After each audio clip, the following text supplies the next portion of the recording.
You spent 30 years working to get here. You saved, you invested, you grew your income. But there's something no one tells you. Retirement isn't a straight line. It's not like you hit 500,000 and suddenly everything changes overnight. The truth is different. It's more like invisible steps. Every level of wealth you cross changes your life in a big way, but not in the way you expect. And that change, it has nothing to do with how much money you've got sitting in the bank. It's about the kind of problems you're able to solve. If you're somewhere between 10 years out and already retired, and your investments are sitting between 500,000 and 2 million, this is for you. Because in the next few minutes, the way you think about that final number in your head is going to change. Let me be honest with you. You probably think retirement is all about hitting a number. 1 million, 2 million, 3 million. You tell yourself, once I get there, I'm safe. I'm not here to say that's wrong, but there's another layer to it. History has shown this forever. Back in the 18th century, when people started actually accumulating wealth, not just surviving, something interesting happened. Someone with 1,000 gold coins had completely different problems than someone with 100. It wasn't just more of the same problem. It was a different problem entirely. The person with 100 coins was thinking, how do I eat tomorrow? The person with 1,000 was thinking, how do I make sure my kids eat forever? Different problem, different solution, different life. Now, fast forward to 2026, it's the exact same dynamic, but nobody really talks about it. And here's the important part. The financial industry doesn't benefit from you understanding this. They win when you stay anxious, comparing your number to someone else's, feeling like you're always missing another zero. Here's the structural truth. Every wealth threshold in retirement unlocks a new set of choices that simply didn't exist before. And when you cross one of those thresholds, your life doesn't just get better in the way you imagine, it gets different. Simpler in some ways, more complex in others. Think of it like a video game. You're playing with a certain set of resources you can do X, Y, Z. Then you hit 10,000 coins, and suddenly new quests show up that weren't even visible before. It's not that you do the same things better. You can do completely different things. Retirement works the same way. And here's the part most people miss. These thresholds aren't just clean linear jumps like 500,000, then 1 million, then 2 million. There's psychology behind them, structure, patterns. Let me map this out for you. I'm going to show you exactly where those steps are. Threshold 1, 500,000 survival security.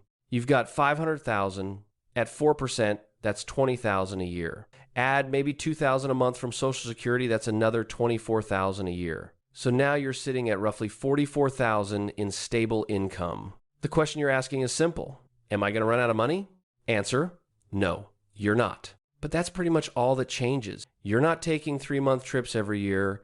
You're not making big donations. You're not casually brushing off a major medical expense. Money still feels tight. At this level, you're safe, but you're still anxious. Why? Because the gap between safety and freedom is still huge. Threshold 2. 750,000 to 1 million comfortable freedom. Now you're at 1 million. 4% gives you 40,000. Add Social Security and you're around 64,000 a year.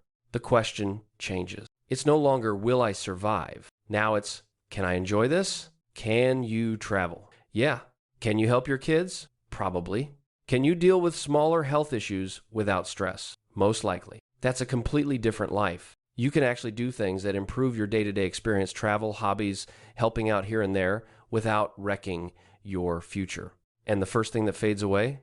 That constant, low-level fear. But something new shows up, responsibility.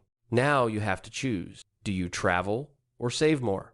Do you help your kids or protect your portfolio? At this level, life isn't constrained anymore. It's defined by decisions. Threshold 3. 1.5 to 2 million legacy freedom. Now you're in that 1.5 to 2 million range. 4% gives you 60 to 80,000 a year. Add Social Security, and you're somewhere between the mid-60s and low 80s annually. The question shifts again.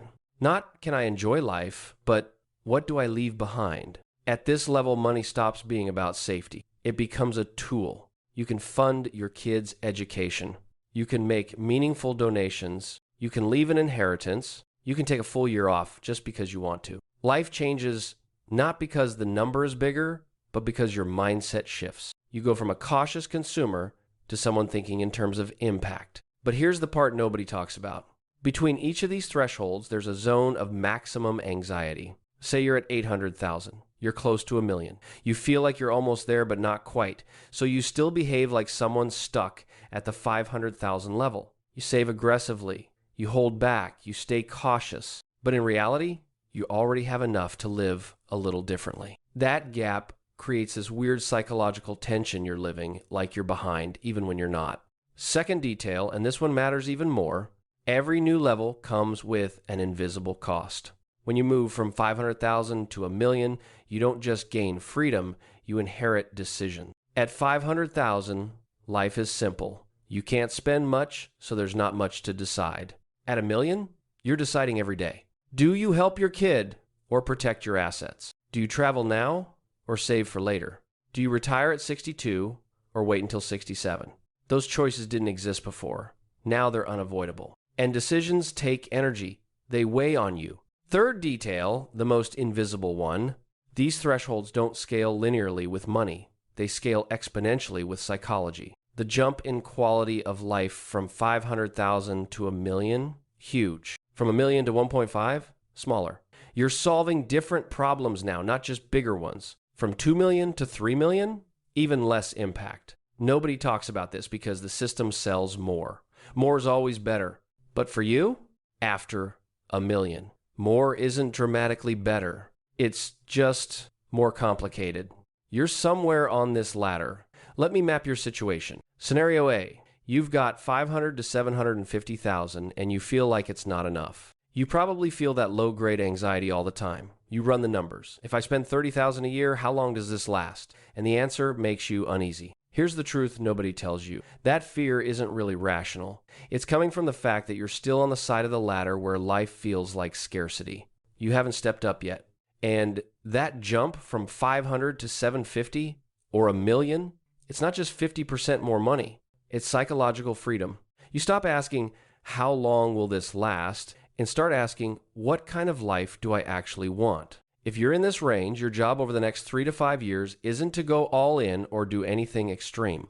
It's to stay consistent, keep doing what already works. At around 8% growth a year. Nothing fancy, you go from 600,000 to roughly 900,000 in 5 years. That's when you cross the line.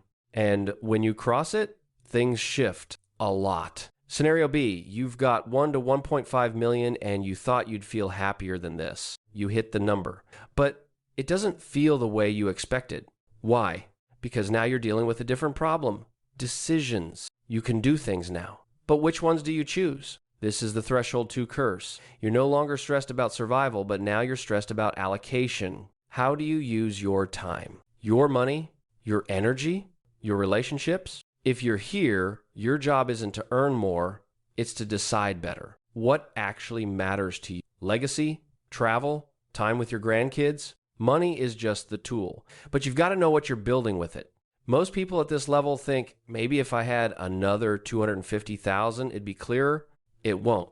You'll hit 1.5, then 2, and still feel the same pull. Scenario C, you've got 1.5 to 2 million, and you already feel that shift. If you're here, you're probably not watching this because you're scared. You're watching because you're thinking bigger. Your problem changed. It's not, do I have enough? It's how do I structure this so it lasts? How do I actually make an impact? If that's you, you've crossed into something different. Now, it's not about earning more. It's about building intentionally, estate planning, protection, how things flow after you're gone, what kind of mark you leave behind. That's the real game at this level. Now you know where the ladder is. Here's what you actually do with that. Step 1, figure out where you are right now. Look at your invested net worth, not your house, just liquid investments. If you're between 500 and 750,000, you're in transition. You're moving out of survival fear. Don't rush it. Don't try to force anything. Just keep doing what's already working. If you're between 750 and 1.5 million, you could be in different places psychologically. Run 4% on your number. If that gives you around 30 to 40,000 a year on top of Social Security, you already have room to live a little. But it's not quite legacy level yet. You're in the middle ground. If you're above 1.5 million, you've got structural freedom. Your next step isn't financial anymore. It's about decisions. Step 2, realize the final number isn't the real goal. Most guys in this range have a number stuck in their head. 2 million, 3 million. Once I hit that, I can relax. Here's the truth. The number that actually matters is what your money lets you do right now. Break it down. How much do you need for basic security, food, housing, healthcare? That's threshold 1. How much do you need for comfort, travel, hobbies, helping out here and there? That's threshold 2. How much do you need for legacy, leaving something behind, making an impact? That's threshold 3. You're already sitting in one of these. Accept it and start building within it. Step 3. Redefine what success means at your level. If you're in threshold 1, security success is simple. Keep investing. That's it. If you're in threshold 2, comfort success is about making better choices. Which trip, which hobby, when do you help, and how much? If you're in threshold 3, legacy success is about structure, estate planning, giving intentionally, setting things up so your impact actually lasts. Don't chase the next level thinking that's when everything changes. It already did. You just hadn't noticed yet. Why doesn't anyone talk about these thresholds? Why do most guys in your position feel like they're not there yet? Because the financial industry makes money when you're always chasing more. If you really understood that 1 million already unlocks a different life, a better one, you'd stop buying courses. You'd stop stress listening to podcasts. You'd stop panic selling because you think you're missing a few more zeros. You'd become a problem for people who sell anxiety for a living. So here's the reframe. You're not chasing a number. You're climbing a ladder.